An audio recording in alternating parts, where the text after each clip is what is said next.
அவள் அவசரமாக குருவிற்கு ஃபோன் செய்தாள். ஹலோ, உங்கள் மனைவி ஆபத்தில் இருக்கிறார். ஆதி சாரோட தம்பியை அவங்க நகைக்கடையில் அடிச்சிட்டா. அவளை ஆதி சார் சும்மா விடுவார்னு நினைக்கிறீங்களா? ஹஹஹ.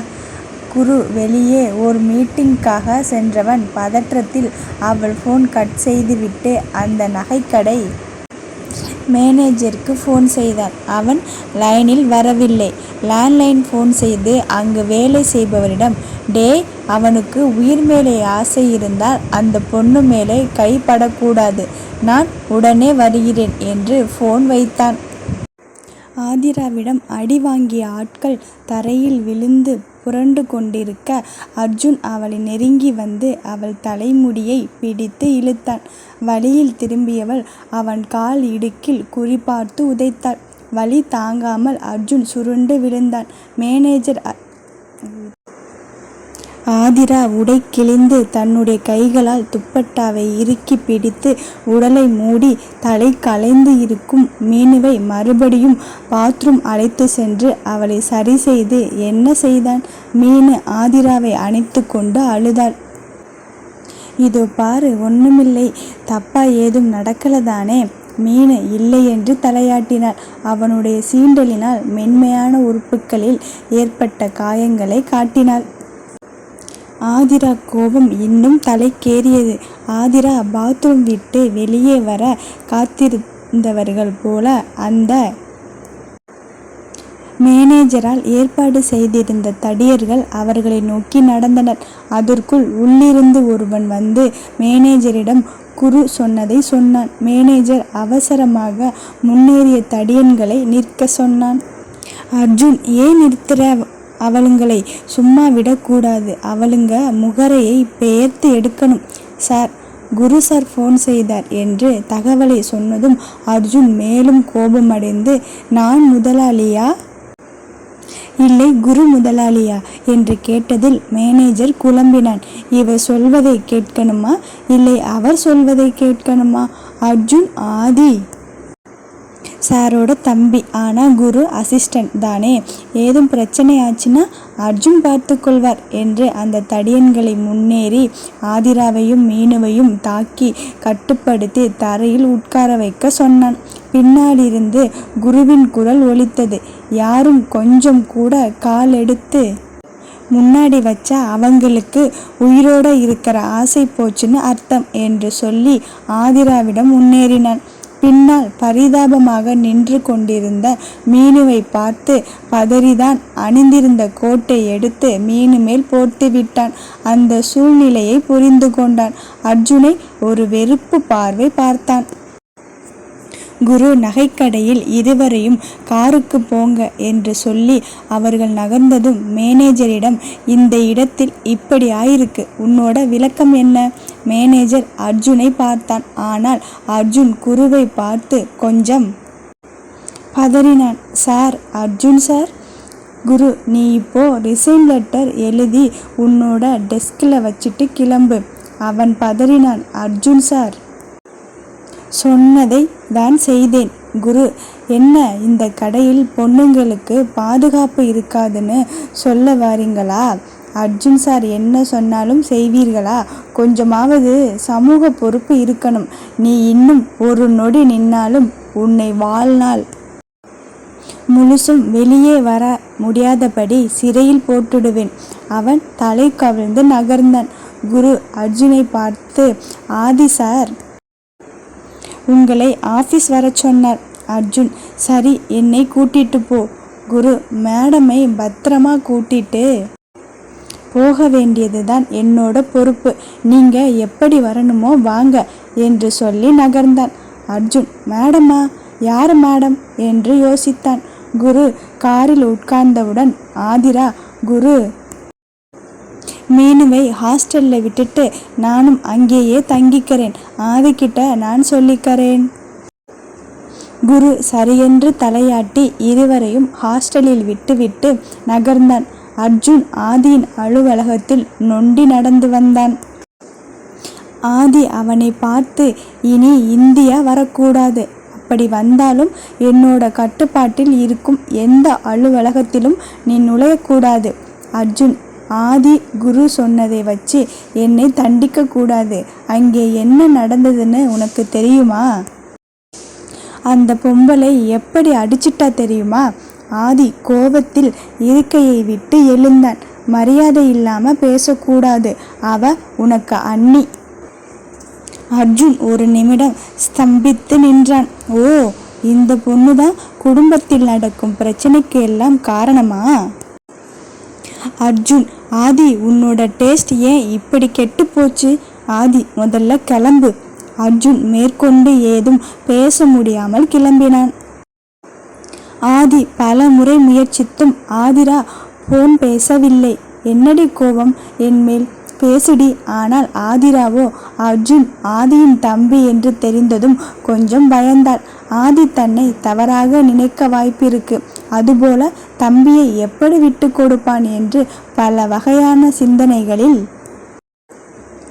ஆழ்ந்தாள்.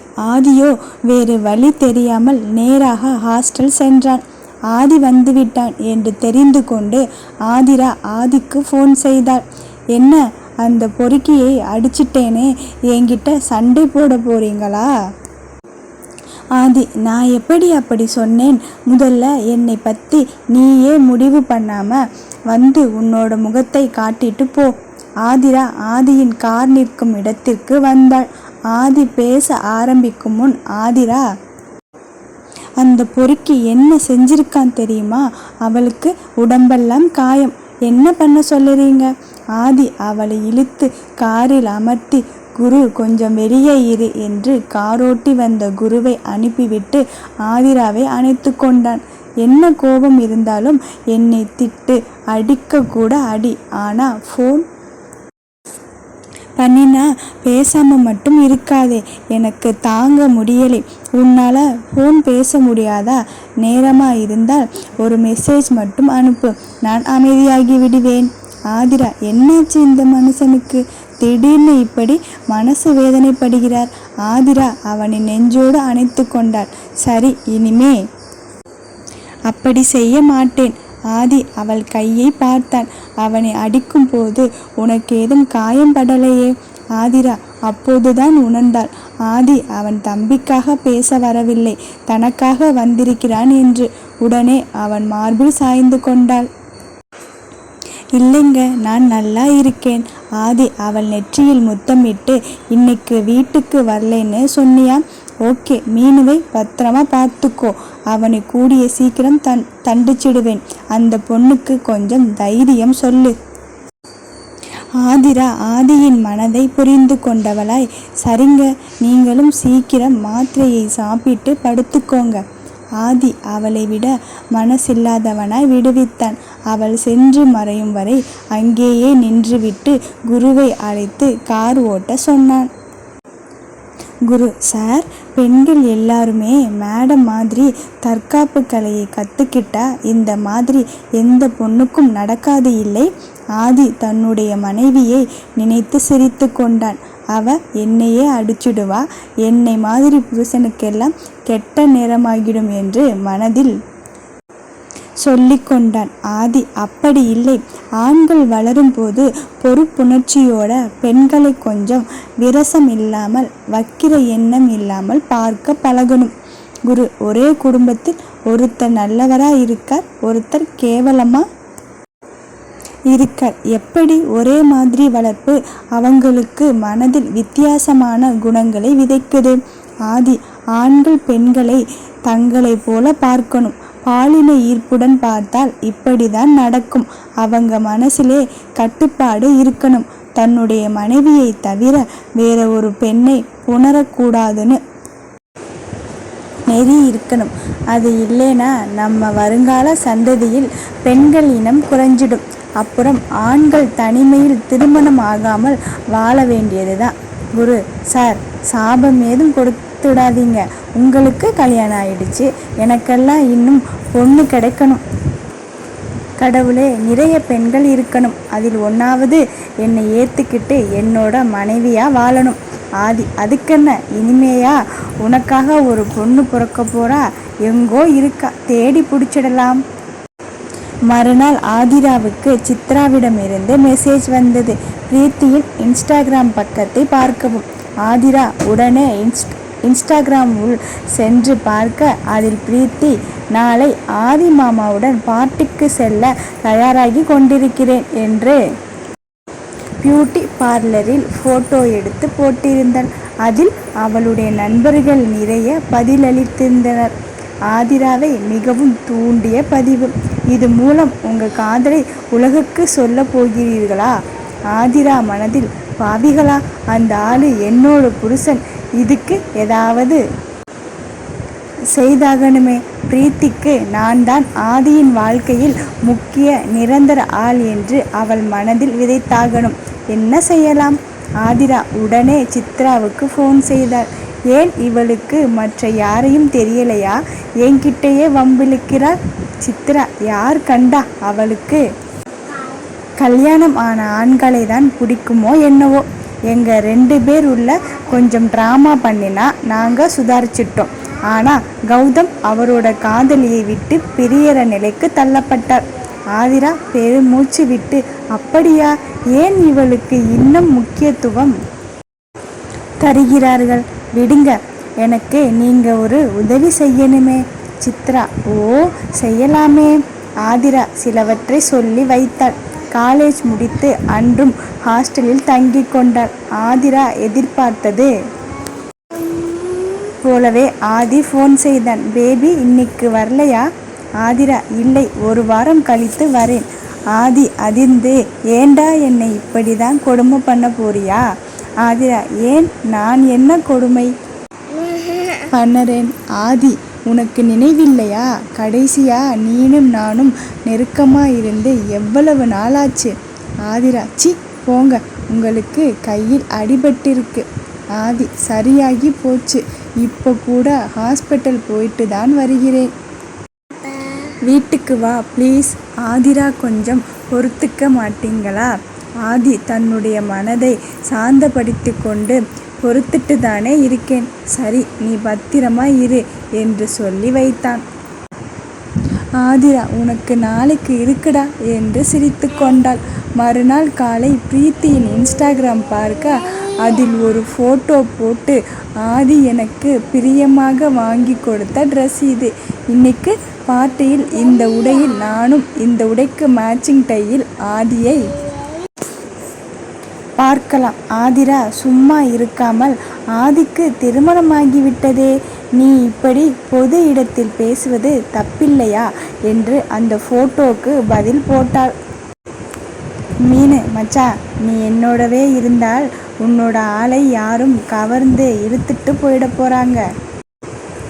ஆதிரா, என்னோட ஆள் அப்படி போக மாட்டார். மீனு, அது சரிதான், வா கிளாஸுக்கு போகலாம். இருவரும் கிளம்பினர். ஆதிரா, எங்கே பிரேமா? கொஞ்ச நாளாக நம்ம கண்ணுலையே படலை. மீனு, தெரியலை, அவங்க 2 பேருக்கும் பிரேக்கப் ஆனதிலிருந்து அவன் நம்ம கூட இருக்கிறதே இல்லை. அவளுக்கு பிடிச்சதை செய்யட்டும், விடு. சித்ராவிடமிருந்து மெசேஜ் வந்தது. ஹோட்டல் பேர் போட்டு ரூம் நம்பர் போட்டு வந்தது. இவள் நன்றி தெரிவித்து அமைதியானாள். மாலை காலேஜ் முடிஞ்சதும் மீனுவிடம், மீன்ஸ் இன்னைக்கு நான் வீட்டுக்கு போகிறேன், ஓகேவா? மீனு, டபுள் ஓகே. மீனுவிடம் விடைபெற்று கொண்டு வீட்டிற்கு கிளம்பினாள். வேகமாக ஒரு குளியல் போட்டு அலங்காரம் செய்து கொண்டு புடவை கட்டி கிளம்பினாள். ஆதிக்கு ஃபோன் செய்தாள். S baby. ஆதிரா, இன்னைக்கு என்ன ப்ரோக்ராம்? ஆதி, ஒன்றும் பெருசாக இல்லை, பிரீத்தி ஃப்ரெண்ட்ஸ் எல்லாம் பார்ட்டி பண்ணுறாங்க. இன்னைக்கு அவளை கூட்டிட்டு போயிட்டு கொஞ்ச நேரம் இருந்துட்டு வீட்டுக்கு போயிடுவேன். உனக்கு என்ன ப்ரோக்ராம்? ஆதிரா, முக்கியமான வேலை இருக்கு, நான் ரொம்ப பிஸி. ஆதி, நடக்கட்டும், எப்படியும் நீ என்கிட்ட வந்துதான் ஆகணும், அப்போ உனக்கு இருக்கு. ஆதிரா கொஞ்சலாக, என்ன பண்ணுவீங்க? ஆதி, தோசை புரட்டி போடுவது போல உன்னை புரட்டி எடுக்க போறேன். அப்போ உனக்கு தெரியும் என்னை ஏமாத்துறது எவ்வளவு தப்புன்னு. ஆதிரா, சரி வச்சிடட்டுமா என்று சொல்லி மறுபடியும் பிரீத்தியின் இன்ஸ்டா பார்க்க அதில் அலங்காரமாக ஃபோட்டோ போட்டு ஆதிக்காக காத்திருக்கிறேன் என்று சொல்லி இருந்தாள். ஆதி பிரீத்தி கொடுத்த டை எடுத்து கட்டிக்கொண்டு அவளை அழைக்க கிளம்பினான். ஆதிரா ஃபோன் எடுத்து ஆதிக்கு மெசேஜ் செய்தாள். 6 மணிக்கு ஹோட்டல் கிரீன் ரிச் வந்தால் உங்களை அப்பா அக்கா தயாராக இருக்கிறேன், இல்லை என்றால் எப்போதும் இல்லை என்று அனுப்பிவிட்டு ஹோட்டல் கிளம்பினார். பிரீத்தி வீட்டு வாசலில் குரு காரை நிறுத்த ஆதியின் ஃபோனில் வந்த மெசேஜ் பார்த்து, குரு, ஹோட்டல் கிரீன் ரிச் போகலாம். குரு, சார், பிரீத்தி காத்திருக்காங்க. ஆதி, போகலாம் என்று குருவுக்கு கட்டளை பிறப்பித்து, இவ என்ன செய்ய போறா, அதுவும் ஹோட்டல்ல என்று யோசித்து கொண்டே பயணித்தான். ஹோட்டல் அடைந்து அவசரமாக அவள் சொன்ன ரூம் சென்றான். கதவை திறக்க ஒரு ஜோடி கரங்கள் பின்னாலிருந்து அவனை வந்து அணைத்து கொண்டன. ஆதி திரும்பி அவளை பார்க்க அவளுடைய அழகில் கிறங்கி அவளுடைய இதழை தன் வசமாக்கினார். ஆதிரா அவனுடைய சட்டை பையில் இருந்த போனை எடுத்து ஆஃப் செய்தார். ஆதி அவளிடமிருந்து அதை பறித்து தள்ளி இருந்த சோபாவில் எறிந்தான். இருவரும் ஆனந்தத்தில் திளைத்து விலக ஆதிரா கட்டில் பக்கத்தில் வைத்திருந்த தன்னுடைய பையில் இருந்து ஆதிக்காக வாங்கிய மோதிரத்தை ஆதியின் விரலில் நுழைத்தாள். ஆதி கண்மூடி இருந்தவன் திடுக்கிட்டு எழுந்து அவனுடைய விரலில் பார்த்தான். அவனுடைய ரசனைக்கு ஏற்றது போல அழகிய மோதிரம் விரலில் மின்னியது. ஆதிரா, பிடிச்சிருக்கா? ஆதி அவளை நெருங்கி அணைத்து, பிடிச்சிருக்கு. ஆதிரா, சும்மா இல்லை, என்னோட 2 மாச உழைப்பு, என்னோட காதல், எப்பவும் கலற்றக்கூடாது. ஆதி, மாட்டேன், உனக்கு நான் ஒன்றுமே தரலை இல்லே. ஆதிரா, எனக்கு நீங்களே போதும், உங்களோட அன்பு மட்டும் போதும். ஆதி, அப்புறம்? ஆதிரா, வேற ஒன்றும் இல்லை. ஆதி, சீக்கிரம் உன்னை எங்க வீட்டுக்கு கூட்டிட்டு போறேன். ஆதிரா, அவங்களுக்கு என்னை பிடிக்குமா? ஆதி, எனக்கு உன்னை பிடிச்சிருக்கு, அவங்களுக்கு பிடிச்சா என்ன, பிடிக்காட்டா என்ன? ஆதிரா, போங்க, எனக்கு யாரும் இல்லாமல் வளர்ந்துட்டேன். என்னோட கணவர் வீட்டில் நிறைய சொந்தங்கள் இருக்கணும், அவர்களோட சந்தோஷமாக இருக்கணும்னு நிறைய முறை நினச்சிருக்கேன். பாட்டி, தாத்தா, அம்மா, அப்பா, சித்தப்பா, சித்தி, அத்தை, மாமா, அண்ணன், அக்காள், தங்கை, தம்பி, இப்படி நிறைய பேர் இருக்கணும். நமக்கும் 6 குழந்தைகள் பிறக்கணும். அவர்கள் எல்லோரும் சந்தோஷமா கூடி ஒன்றா இருக்கணும். நாம் குடும்பமாக எங்கேயாவது போனாலே என்ன கூட்டமாக வராங்கன்னு பார்க்குறவங்க நினைக்கணும். ஆதி அவள் உதட்டில் முத்தமிட்டான். நீ ஆசைப்படுவது நடக்குமான்னு தெரியலை, ஆனால் முடிஞ்சளவுக்கு நான் உன்னோட ஆசைகளை நிறைவேற்றுவேன். இரவு முழுவதும் அவளுடன் கூடி கூடி அவள் மயங்கி அவன் மேல் சாய்ந்ததும் விடுவித்தான். காலை ஆதிராவை எழுப்ப அவளோ எழ மறுத்தாள். ஆதி, வீட்டுக்கு போகலாம் பேபி.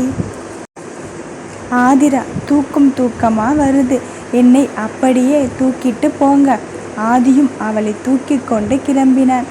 ஆதிரா ஆதியின் நெஞ்சில் முகத்தை புதைத்து கொண்டாள். வீட்டுக்கு வந்ததும் ஆதி ஃபோன் ஆன் செய்ய நிறைய பிரீத்தியின் மிஸ்டு கால் மற்றும் மெசேஜ் இருந்தது. ஆதி கண்டு கொள்ளாமல் ஃபோனை தள்ளி வைத்தான். குளிக்க சென்றான். ஆதிரா அவசரமாக தன்னுடைய ஃபோனை ஆதிக்கு தெரியாமல் பார்க்க அதில் சித்ராவிடம் இருந்து நிறைய ஃபோட்டோ வந்திருந்தது. சித்ராவின் மெசேஜ் வெற்றி உனதே ஆதிராவுக்கு சந்தோஷத்தை கொடுத்தது. ஃபோட்டோக்களை பார்த்தால் அதில் ஆதி ஆதிராவை தூக்கி கொண்டு இருந்தான். ஆதியின் முகம் தெளிவாக தெரிந்தது, ஆனால் ஆதிரா முகம் தெரியவில்லை. பிரீத்தியின் இன்ஸ்டா பக்கத்தை பார்த்தால் அவளுடைய நண்பர்கள் சிலர் ஆதி பார்ட்டிக்கு வராதது பற்றி வருத்தங்களை தெரிவித்திருந்தனர். அதில் ஆதிரா சித்ரா அனுப்பிய ஒரு ஃபோட்டோவை பதிவேற்றி, ஆதிக்கு முக்கிய நபர் இந்த ஃபோட்டோவில் இருப்பவர்தான். பிரீத்திக்கு ஆதி ஒரு காட்ஃபாதர் மட்டுமே, என்று போஸ்ட் போட்டு அதை அனைவருக்கும் ஷேர் செய்தாள். மறுபடியும் ஃபோன் ஆஃப் செய்துவிட்டு தூங்கி போனாள்.